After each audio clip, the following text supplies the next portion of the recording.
Title: Game Over, Game On. Lena had always loved retro games. The pixelated worlds, the simple controls, the charm of 8-bit music, it was nostalgia wrapped in escapism. So when she stumbled across an unmarked cartridge at a yard sale titled Escape XE, curiosity overruled caution. She popped it into her old console and the screen flickered. "Welcome, Player One."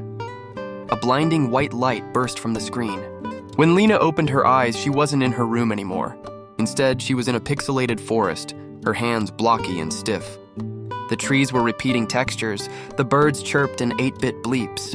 At first, she thought she was dreaming, but when she tried to remove the helmet she wasn't wearing, panic settled in.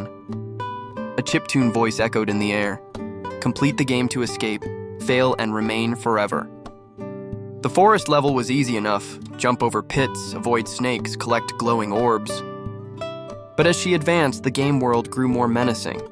Glitches flickered in the sky. Characters she spoke to repeated broken dialogue. In level 4, she watched an NPC burst into static just by touching a corrupted zone.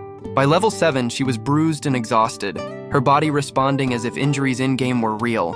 It wasn't just survival now, it was endurance. Her mind wavered, her fear mounting. She almost gave up. But then she remembered something. Every game had patterns. Bosses had weak points, puzzles had logic. She started thinking like a player again. In level 9, she tricked the AI dragon into flying into its own flame trap.